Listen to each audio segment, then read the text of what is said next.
नमस्कार, स्वागत छ एसटिएफ साप्ताहिक समाचारमा। प्रस्तुत छ सप्ताहभरिका प्रमुख गतिविधिहरू। 8औं प्रश्नको उत्तरमा वान फ्यामिली वान जब विषयमाथि पूर्व मुख्यमन्त्री पवन चामलिङको स्पष्टीकरण। जेलमा कोरोना संक्रमणको घटनाले प्रशासनको लापरवाही र राज्य सरकारको नीति दोषपूर्ण प्रमाणित भएको एसटिएफ पार्टीको ठहर। अनि स्वर्गीय टेकमान गुरुङलाई एसटिएफ पार्टीद्वारा श्रद्धाञ्जली अर्पण। सिक्किम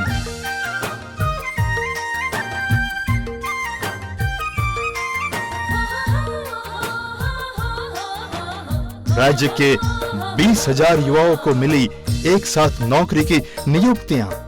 जुन घरमा सरकारी नोकरी छैन, एकजना सदस्यलाई नोकरी दिने यो कार्यक्रम हो।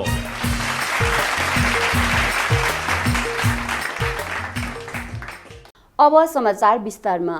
राज्यमा अहिले एक परिवार एक नोकरी योजना विवादको विषय बनेको छ। यसै विषयलाई लिएर पूर्व मुख्यमन्त्री पवन चामलिङलाई विभिन्न प्रश्नहरू सोधिएको छ। प्रश्नमा तपाईको सरकारले सुरु गरेको एक परिवार एक नोकरीको योजनालाई लिएर अहिले कतिपय मानिसहरूले कोर्टमा केस गरेका छन् र त्यसमाथि विवाद खडा गरेका छन्। यसबाट करिब 20,000 जना लाभार्थीहरूको जीवन अनिश्चित र असुरक्षित बन्न सक्ने सम्भावना पैदा गरेको छ। तपाईका आलोचकहरूले यस योजनालाई अवैध वा गैर कानुनी योजना भनेर पनि भन्दैछन्। फेरि कति मानिसहरूले भने यो योजना राम्रो हुँदाहुँदै पनि कार्यान्वयनमा देखिएका त्रुटिका कारण एउटै परिवारबाट एक भन्दा धेर सदस्यले नोकरी पाएको वा कतिपय आयोग उम्मेदवारहरूले पनि काम पाएका कुराहरूको उठान गरिरहेका छन्। फेरि वर्तमान सरकारकै कतिपय मानिसहरूले यो स्किम विरुद्ध कोर्टमा केस एसटिएफले नै लगाएको हो पनि भन्दैछन्। यी कुराहरूबारे तपाईँ के भन्नुहुन्छ भनी सोधिएको छ।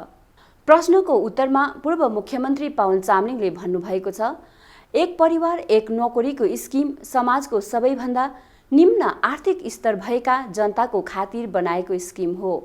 एक केन्द्रीय सरकारद्वारा एसटी, एससी, महिला आदिलाई दिइने आरक्षणको फाइदा त्यही वर्गका उच्च कुलीन वा धनी मानिसहरूले मात्र उठाउँछन्।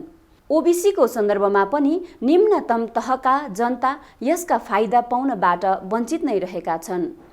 तपाईहरूलाई थाहै छ, हाम्रो देशको आरक्षण व्यवस्था जातपात, सम्प्रदाय र लिङ्गमा आधारित छ। त्यसैले रिजर्भेसन दिएरै पनि समाजका निम्नतम तहका मानिसहरू भने त्यस सुविधाबाट युगौंदेखि विमुख नै रहिरहेका छन्। त्यसैले जातपात, सम्प्रदाय वा लिङ्गमा आधारित आरक्षण व्यवस्थाले सबै सुरक्षा र फाइदा दिन नसक्ने सत्यतालाई बुझेर हामीले यो स्किम बनाएका छौँ। यसलाई म समाजको सबैभन्दा कमजोर वर्गका निम्ति दिएको मानवतावादमा आधारित विशिष्ट महाआरक्षण मान्दछु। हाम्रो अध्ययनमा हामीले 4 लाख सिक्किमे परिवारहरू एकैजना पनि सरकारी नोकरी नभएकाहरू पायौँ। त्यसैले त्यस्ता परिवारहरूलाई लाभ पुर्याउने उद्देश्यले हामीले यो स्किम सुरु गर्ने सोच र निर्णय लिएका हौँ। एक परिवार एक नोकरी स्किममा सबै नियुक्तिहरू एडक बेसिसमा गरिएको र उनीहरूलाई नियुक्तिको 5 वर्षपछि रेगुलर गर्ने प्रावधान राखिएको अनि यो 5 वर्षको अवधिमा उनीहरूले आफ्नो कामबारे तालिम पनि पाउनेछन् र आवश्यक दक्षता पनि हासिल गर्नेछन् भन्ने सोच रहेको बताउनु हुँदै पूर्व मुख्यमन्त्री चामलिङले म मान्दछु कि सरकारले जति नै राम्रो नियतले नीति निर्माण गरे पनि तर सरकार वा नोकरशाहीमा बसेका कतिपय प्रभावशाली मान्छेहरूले त्यस्ता योजनाहरूबाट अनावश्यक फाइदा उठाउन खोजि नै हाल्छन्। त्यस प्रकारका अनियमिततालाई परख गर्न, निगरानी गर्न र नियन्त्रण गर्न पनि हामीले प्रारम्भिक अवधिलाई उपभोग गर्न चाहेका थियौँ भनी सत्यता जाहेर गर्नुभएको छ।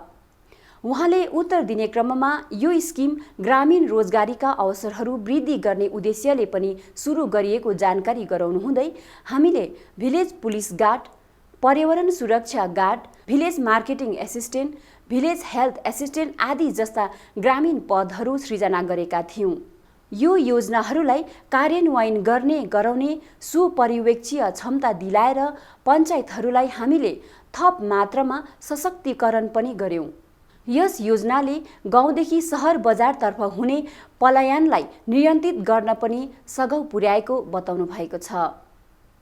एक परिवार एक नोकरी स्किमलाई चुनावी उद्देश्य बनायो भन्ने आरोपमाथि स्पष्टीकरण दिने क्रममा पूर्व मुख्यमन्त्री चामलिङले भन्नुभएको छ, नोकरी विहीन परिवारहरूलाई तत्काल फाइदा पुग्न सकोस् भन्ने उद्देश्यले हामीले यो स्किम चुनावभन्दा अघि नै लागू गर्यौं।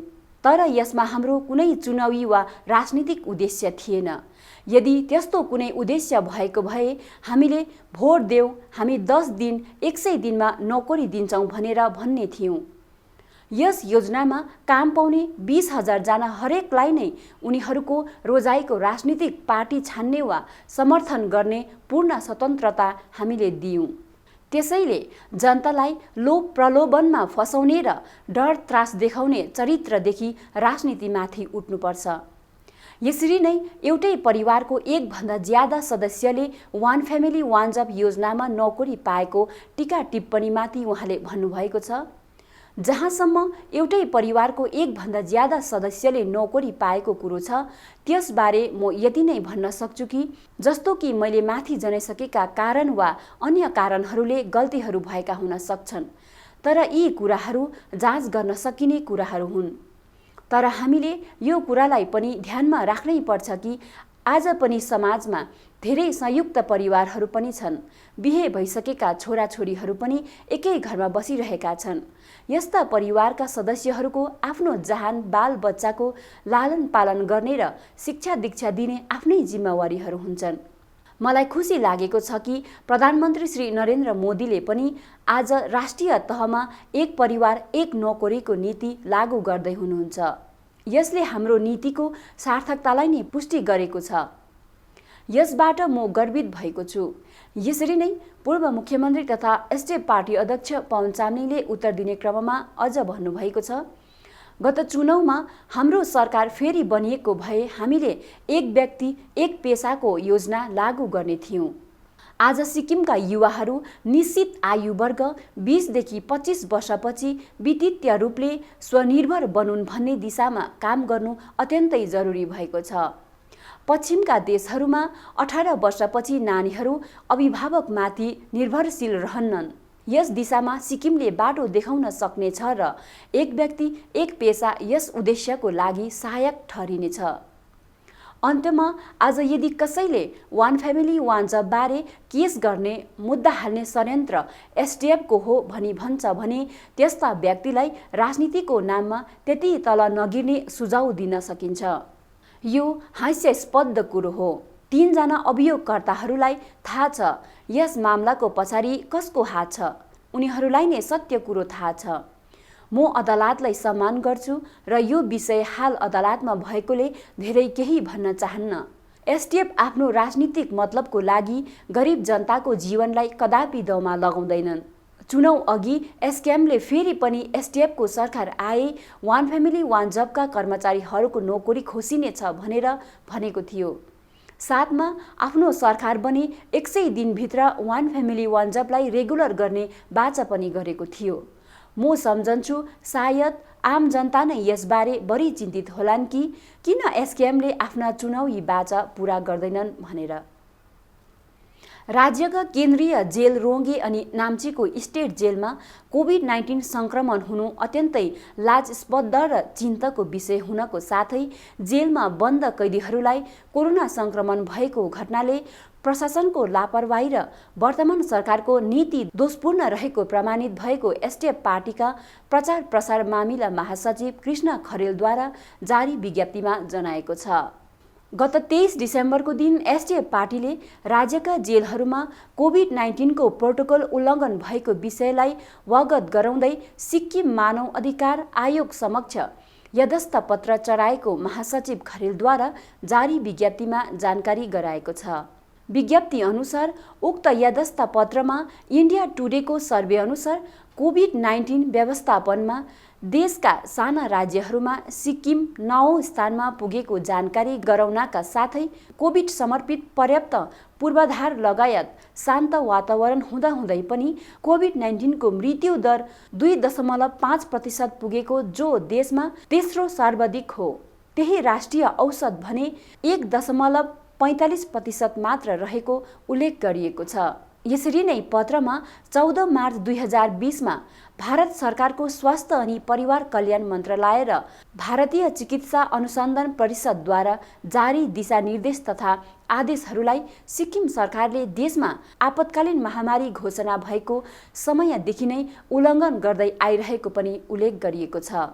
सिक्किममा लगातार कोभिड-19 फैलिरहेको सङ्कटलाई झेलिरहेको बेला सिक्किम केन्द्रीय जेल रोङ्गेका 81 जना र स्टेट जेल नाम्चीको 18 जना कैदीहरूमा कोभिड-19 सङ्क्रमण भएको खबर सुनेर सिक्किमे जनता स्तब्ध बनेको जानकारी पत्रमा गराएको छ। यसै सन्दर्भमा 6 महिनापछि राज्यका 2वटा जेलहरूका 99 जना कैदीहरूमा कोभिड-19 सङ्क्रमित हुँदा सम्बन्धित जेल निकायले मन्त्रालयको दिशानिर्देशनलाई पालन नगरेको र सामुदायिक स्तरमा सङ्क्रमण भइरहेको कुरोमा जेल प्रशासनले कुनै सावधानी नअपनाएको स्पष्ट बनेको तथा प्रशासनको यस प्रकारको लापरवाहीले जेलका सम्पूर्ण कैदीहरू मात्र नभएर राज्यका आम जनतामा पनि ज्यान कोरोना भाइरस अत्याधिक सङ्क्रमण हुने भएकोले जोखिममा परेको बताएको छ। एसटिएफद्वारा सिक्किम मानव अधिकार आयोगलाई जेल प्रशासन र सिक्किम सरकारले भारत सरकारको दिशानिर्देशनलाई पालन गर्ने तथा राज्यका जेलहरूको सम्पूर्ण कैदीहरूको जीवन पूर्ण रूपले सुरक्षा सुनिश्चित गरिदिया जाओस् भनी माग राखेको जानकारी महासचिव खरेलले दिनुभएको छ। यसका साथै 23 जुन 2020 को दिन भारत सरकारको स्वास्थ्य अनि परिवार कल्याण मन्त्रालयको काउन्सिल अफ मेडिकल रिसर्चद्वारा कोभिड-19 परीक्षण सम्बन्धी जारी दिशानिर्देशनमा जेलका कैदीहरूको पनि कोभिड-19 परीक्षण गर्नुपर्ने तथा यसै आदेश पत्रको 7औं पुष्टको 17औं बुँदामा कोभिड-19 देशभरिमा फैलिरहेको हुनाले सिक्किम सरकारलाई पनि कैदीहरूको आवश्यकीय परीक्षण गराउन र जेलहरूमा भिड कम गराउन सुझाव दिएको उल्लेख रहेको कागज पत्र अनि उक्त यादस्त पत्र सहित सिक्किम मानव अधिकार आयोगलाई एसटिएफ पार्टीको टोलीले चढाएको छ। सिक्किम मानव अधिकार आयोग समक्ष यादस्त पत्र बुझाउने टोलीमा एसटिएफ पार्टीका उपाध्यक्ष एमके सुब्बा, जेबी दर्नाल र एलएम भट्टराई लगायत प्रशासन महासचिव देव गुरुङ, पूर्व जिल्ला अध्यक्ष कर्म टाँसी भोटिया, पूर्व जिल्ला महासचिव कालजङ शेर्पा, सचिव कर्म छिरिङ तेन्पा भोटिया रहेका छन्। एसटिएफ साप्ताहिक समाचारमा यो छोटो विश्राम।